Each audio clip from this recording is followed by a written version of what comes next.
متقابلا فرهنگ و تمدن غربی هم محصول خودش رو نشان داد. اونچه که در غرب، در کشورهای غربی، در اروپا و آمریکا اتفاق افتاد که خب بعضی از اونها رو تلویزیون ما گفت، لکن بعضی از اونها رو هم در تلویزیون گفته نمی شود. اطلاعاتی است که به ما میرسه و ما میدونیم. نشان دادن محصول تربیت خود رو غرب نشان داد.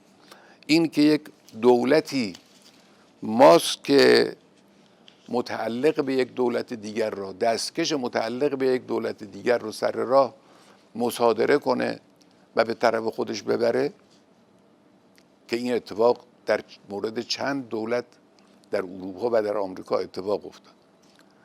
یا مردم هر روز در ظرف مدت کوتاهی، در ظرف 1 ساعت یا 2 ساعت فروشگاه ها رو تخلیه کنند، هرس بزنن برای خرید بیشتر که برن یخچال ها و فریزرهای خانه خودشون رو پر کنن و دکان ها خالی بشه، که نشون دادن قفسه های خالی رو توی تلویزیون های دنیا نشون دادن. تلویزیون ما هم نقل کرد از اونها. یا کسانی برای چند دستمال توالت به جان هم بیفتن، یا کسانی برای خرید اسلحه صف بکشند. نشون داد که مردم صف کشیدن برن اسلحه بخرن، چون احساس خطر میکنن در این ایام که باید اسلحه داشته باشن. یا بیماران رو از هم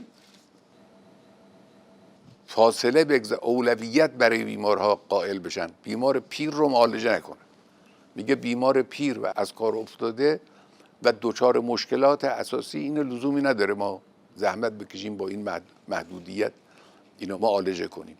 این چیزهایی است که در اونجا اتفاق افتاده. بعضیا خودکشی کردن از ترس کرونا، از ترس مرگ خودکشی کردن. اینها رفتارهایی است که برخی از ملت‌های غربی از خودشون نشون دادن. این البته نتیجه منطقی و طبیعی فلسفه حاکم بر تمدن غربی است.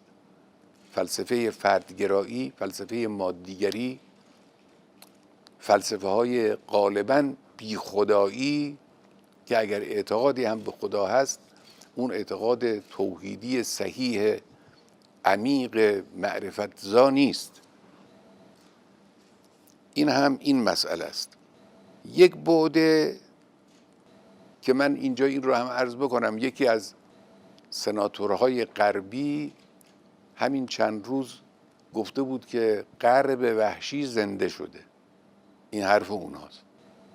ما وقتی که بگیم غرب یک روح وحشیگری درش وجود داره که با ظاهر آراسته و ادکلون زده و کراوات بستش منافاتی نداره، بعضیا تعجب میکنن و انکار میکنن. این حالا خودشون میگن این نماد زنده شدن غرب وحشی.